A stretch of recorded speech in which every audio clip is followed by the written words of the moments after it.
Hello everyone, आज हम करेंगे क्लास थर्ड का आपका हिंदी का चैप्टर नंबर 13 पेड़ों की अम्मा धिमक्का। ये जो एक स्टोरी है एक लेडी की जिनका नाम है धिमक्का। वो क्या है, उन्होंने बहुत पेड़ लगाए हैं और मतलब पर्यावरण की रक्षा के लिए उन्होंने बहुत काम किया है। उसके लिए उन्हें पद्मश्री भी मिला था। तो ये पूरी जो है कहानी उन्हीं के बारे में है। ये हैं श्रीमती धिमक्का। धिमक्का को अम्मा और वृक्ष माता के नाम से भी जाना जाता है। तो इन्हें क्या बोलते हैं, अम्मा भी बोलते हैं और वृक्ष माता भी। वृक्ष माता क्यों? वृक्ष का मतलब होता है पेड़, तो इन्होंने बहुत ज़्यादा पेड़ लगाए तो इसलिए उन्हें वो भी बोला गया। इनका जन्म कर्नाटक के तुमकुरु जिले में हुआ था। अब तुमकुरु देखो, वो ये जो है वहाँ जगह का नाम है, वहाँ पर हुआ। ये कर्नाटक में ही रहती हैं।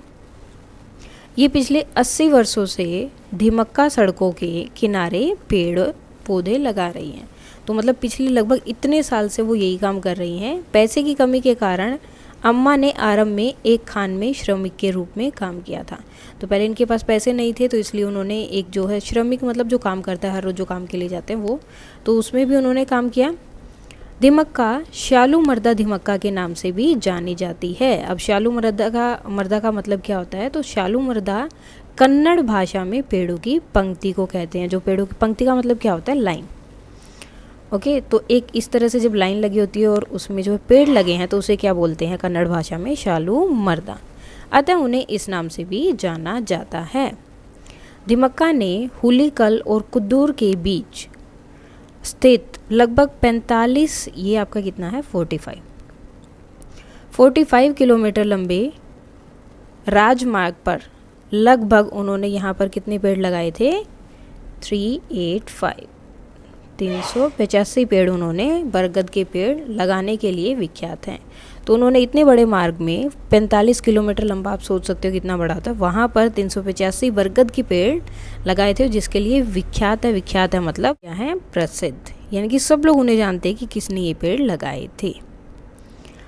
इन पेड़ों के कारण राजमार्ग मतलब जो रोड बना होता है उनको अलग अलग नाम दिए होते हैं। तो जो राजमार्ग है, जो रोड वहाँ बना है, अत्यंत मतलब बहुत ज़्यादा रमणीय और सुसज्जित। रमणीय का मतलब होता है सुंदर, वो बहुत सुंदर, और सुसज्जित यानी कि सजा हुआ। ठीक है, सजा हुआ लगने लगा।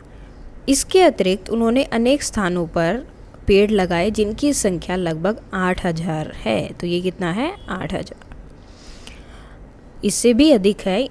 इनसे पर्यावरण को बहुत लाभ हुआ। इस कार्य में उन्हें उनके पति से भी पूरा सहयोग मिला, यानी कि उनके हस्बैंड ने भी उनकी पूरी हेल्प की थी। उनके इस महत्वपूर्ण काम के लिए भारत सरकार ने उन्हें 2019 में पद्मश्री से भी सम्मानित किया। तो उन्हें पद्मश्री का सम्मान भी मिला था, जो क्या होता है?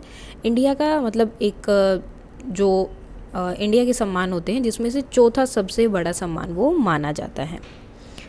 अब इनकी उम्र जो है 107 साल, ओके 107 वर्ष है। आज भी ये अपने अच्छे कार्यों में सक्रिय हैं, यानी कि अभी भी ये काम कर रहे हैं।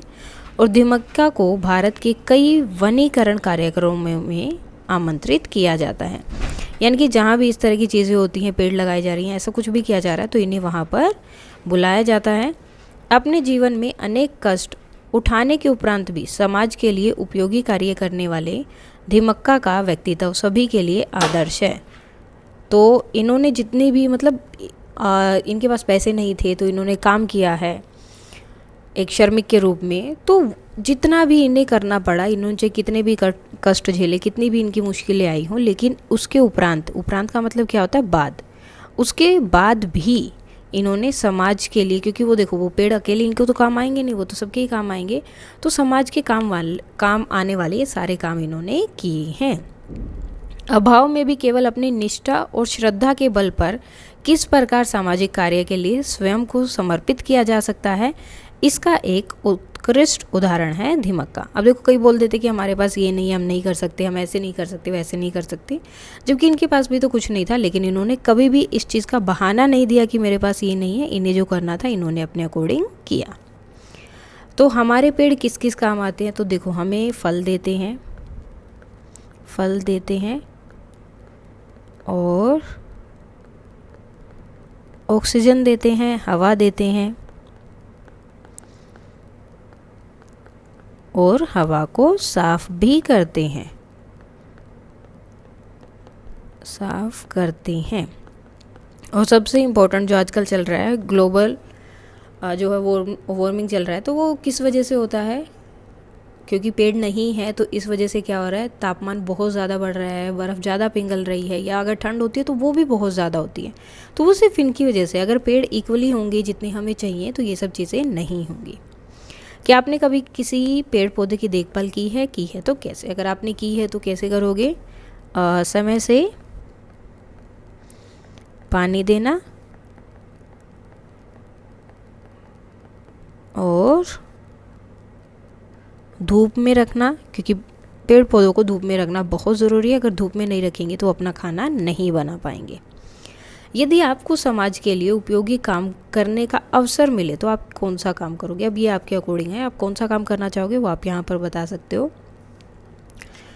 दिमक्का अपने किस काम के कारण प्रसिद्ध थी? तो अभी आया था ना कि वो विख्यात थी। विख्यात का मतलब क्या था? प्रसिद्ध थी।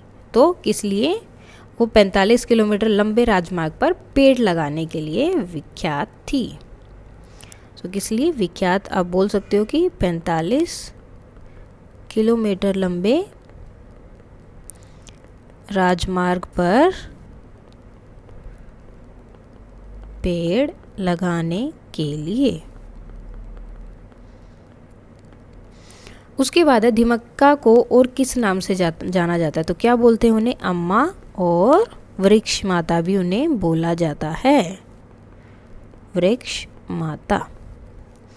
अम्मा ने बरगद के पौधे लगाना क्यों शुरू किया था? अब अम्मा ने ये क्यों शुरू किया था बरगद के पौधे लगाना? वो पेड़ क्यों लगाते थे हमेशा? पर्यावरण को बचाने के लिए, को बचाने के लिए या पर्यावरण की रक्षा के लिए।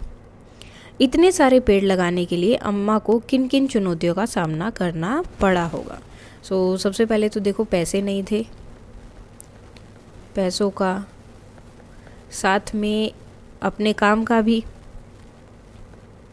क्योंकि उन्हें वो काम भी करना है जो उनका है, और साथ में ही उन्हें वहाँ पर पेड़ भी लगाना है। तो आने जाने का भी हो सकता है, आने जाने का, क्योंकि अगर वो पैदल चले होंगे तो कितने दिन तक या कितनी दूर तक वो पैदल चले होंगे, तब जाकर उन्हें जो है वो वहाँ पर, अगर 45 किलोमीटर लगा रहे हैं पूरे वहाँ पर, तो पेड़ लगाते हुए अगर आगे गए हैं तो पीछे भी आए होंगे, तो क्या तो उन्हें पैदल भी वहाँ पर चलना पड़ा हो।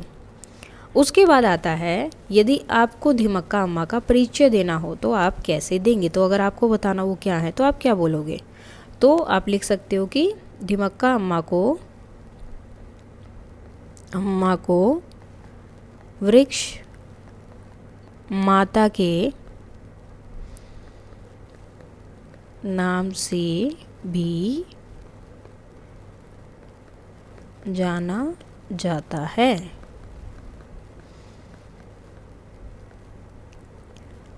उन्होंने अपने जीवन काल मतलब अभी तक पूरा टाइम में, जीवन काल में 8,000 से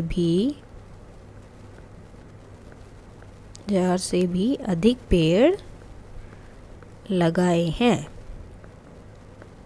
अब ये पूरी बातें आपको सिर्फ उनके बारे में ही बतानी है, और वह कर्नाटक की रहने वाली हैं,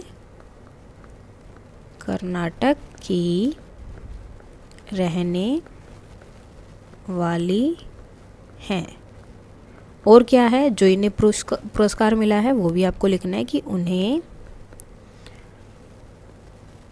पद्मश्री पुरस्कार से भी सम्मानित किया गया है। यानी कि इन्हें ये गवर्नमेंट ऑफ इंडिया की तरफ से, भारत सरकार की तरफ से ये अवार्ड दिया जाता है, तो ये भी इन्हें मिला है। उसके बाद आता है, यदि आपको अम्मा के काम में उनकी सहायता करने का अवसर मिले तो आप कैसे करेंगे? तो आप उनकी हेल्प कैसे कर सकते हैं तो ये आपको बताना है। तो पेड़ लगाकर, पेड़ लगाकर या फिर पानी लाकर, पेड़ों की देखभाल कर कर, पेड़ों की देखभाल करके। और क्या कर सकते हैं आप उनके लिए? पेड़ों को पानी देना, को पानी देना और अम्मा की बाकी कार्य में सहायता करना। अब बाकी कार्य कौन से हो सकते हैं? जो भी अम्मा बोले कि ये चाहिए वो चाहिए, तो ये छोटी छोटी चीज़ें आप उनको लाकर दे सकते हैं, सहायता करना। तो ये सब करके आप जो है अम्मा की हेल्प कर सकते हैं। अगर आपके पास कोई और आइडिया तो आप वो भी लिख सकते हैं। उसके बाद है धिमक्का में क और क। यहाँ पे देखो इस तरह से एक साथ आया है। ऐसे व्यंजनों को द्वितीय व्यंजन कहते हैं। क्या बोलते हैं इन्हें? द्वितीय व्यंजन। तो आपको जो है अब ऐसे ही और बताने हैं कि और कौन कौन से हो सकते हैं। जैसे एक रस्सी हो गया, मक्का, यानी कि ये देखो ये क ख ग घ जितने भी हैं ना आपके क से आगे वाले जो भी हैं, ये सब होते हैं आपके व्यंजन। तो अब आपको ये दो सेम सेम वाले व्यंजन यहाँ बताने हैं। जैसे कि गन्ना और पत्ता, अम्मा, और क्या हो सकता है? खट्टा। आपको कोई और याद आए तो आप वो भी लिख सकते हो। वृक्ष को पेड़ को वृक्ष की, देखो अब क्या है, पेड़ को वृक्ष भी कहा जाता है कि इसको वृक्ष भी कहते हैं। क्या आप बता सकते हैं कि अलग अलग भाषाओं में पेड़ को क्या कहते हैं? तो और क्या क्या बोला जा सकता है? जैसे कि पंजाबी में पेड़ को बोलते हैं रुख। इनके लिखने का तरीका भी अलग होता है, ये मैं हिंदी में लिख रही हूँ यहाँ पर। उसके बाद है मराठी। मराठी में क्या बोलते हैं? झाड़।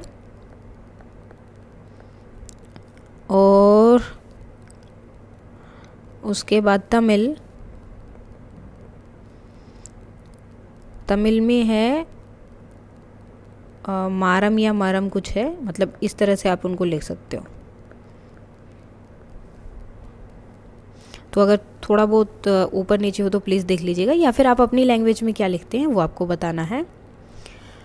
कई बार हम एक वर्ण या एक अक्षर को मिलाकर एक संयुक्त अक्षर बनाते हैं। जैसे क और श से बनता है श, ज और या से ज्य, त और र से त्र, और श और र से श्र। अब ये देखो क्षमा, दक्ष, पक्ष, ज्ञान, विज्ञान, आज्ञा, पत्र, चित्र, मित्र, श्रम, आश्रम, श्रमिक। अब यहाँ पर इन सब के हमको नाम बताने हैं। जैसे वृक्ष, ये क्या है? वृक्ष। आँख, आँख को और क्या बोलते हैं? नेत्र। ये क्या है? ट्रायंगल। ट्रायंगल को हिंदी में बोलते हैं त्रिभुज, यानी कि त्रि का मतलब होता है थ्री और भुज का मतलब भुजाएं। ये क्या है? क्लास, यानी कि कक्षा। और ये क्या है? श्रमिक। जैसे वो बताया था ना कि अम्मा जो है श्रमिक के रूप में काम करती थी, तो ये क्या है? श्रमिक। आपने धिमक्का के बारे में पढ़ा और उनके काम से प्रेरित हुए। धिमक्का को एक पत्र लिखकर उन्हें अपने मन की बात बताइए। अब आपको उनको बताना है कि आपको कैसा लग रहा है, या आप कैसे मतलब ये सब पढ़ के आपको क्या लगा। तो सबसे पहले तो यहाँ जो है आप जो भी डेट होगी आपकी वो लिख देंगे, आप जो भी तारीख है। सादर परिणाम पूरा हो गया यहाँ पर। उसके बाद आपको बताना है कि आपको कैसा लगा। तो आप लिख सकते हो कि मैंने आज आपके बारे में पढ़ा। तो आपने तो पढ़ा ही है। मुझे पढ़कर बहुत अच्छा लगा कि किस तरह आपने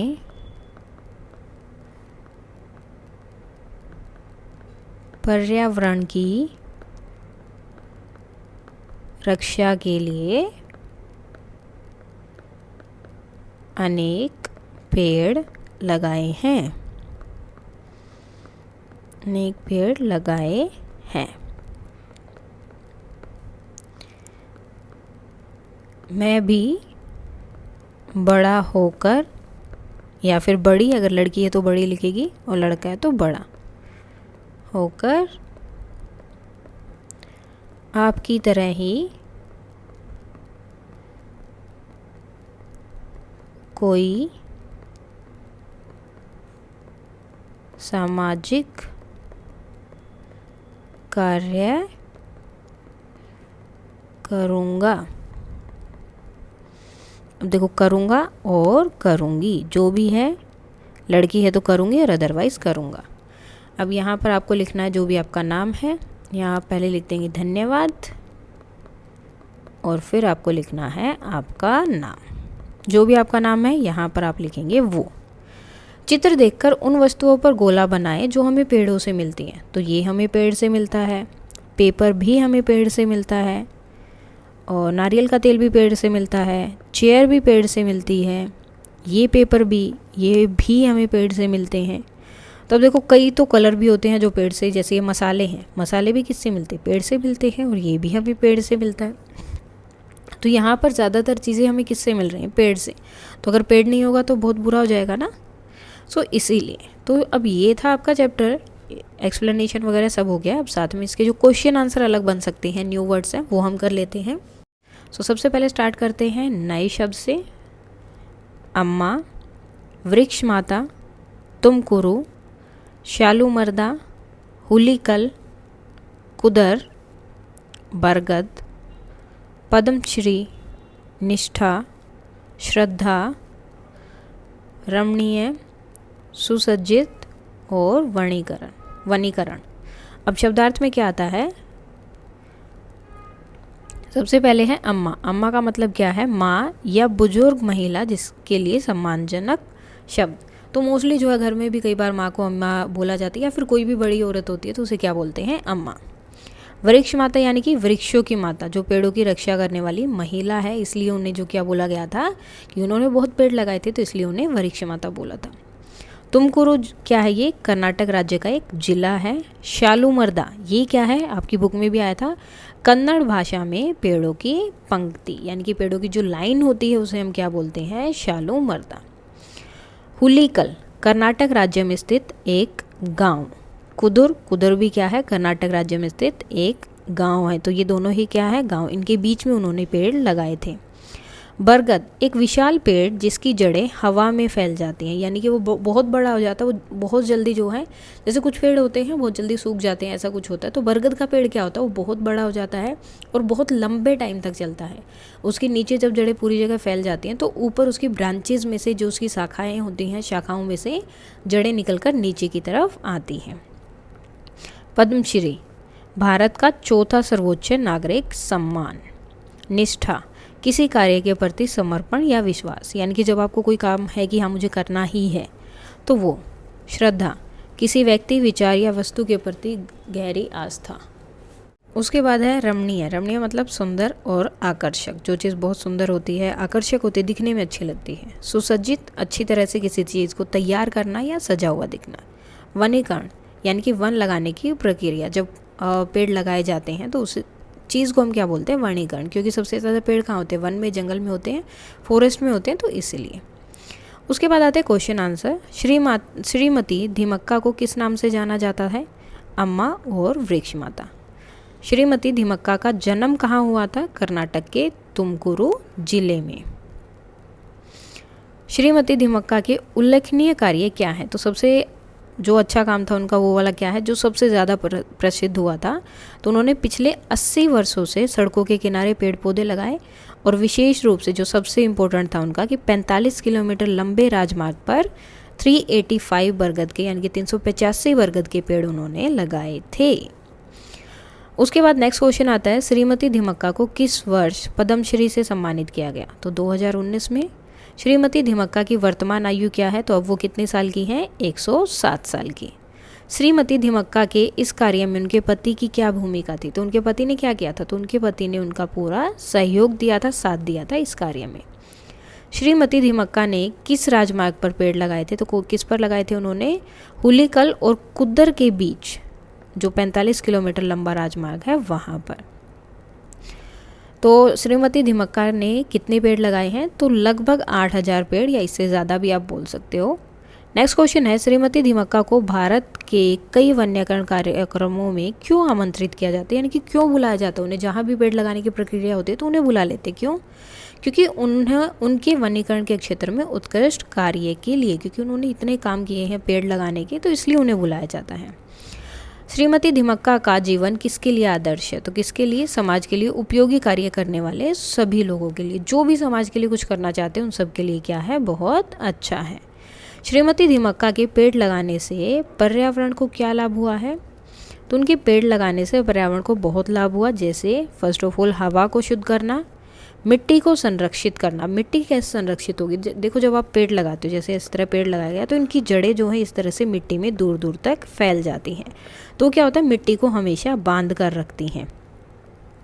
और इससे क्या होता है, अगर बारिश आती है या बाढ़ आ जाती है, ऐसा कुछ भी होता है, तो मिट्टी वहीं पर इन जड़ों से बंधी रहती है और मिट्टी जो है दूर नहीं जाती है, तो मिट्टी भी बचती है। और जैव विविधता को बढ़ावा देना, और साथ में ही अगर इतने पेड़ होंगे तो अलग अलग जीव जंतु भी ज़्यादा होंगे यहाँ पर पेड़ों के आसपास, क्योंकि उन्हें खाने के लिए वहीं से मिलता है। तो पेड़ लगाने से ये सब काम होते हैं। सो ये थे आपके क्वेश्चन आंसर, शब्दार्थ, नए शब्द। आपके चैप्टर नंबर 13 के एक्सप्लेनेशन ऑलरेडी हो चुका है। सो इस तरह से आपका ये चैप्टर होता है कंप्लीट। अगर अभी भी इसमें कोई डाउट है तो आप कमेंट करके बता सकते हैं। That's all for today and please like, share and subscribe. Thank you.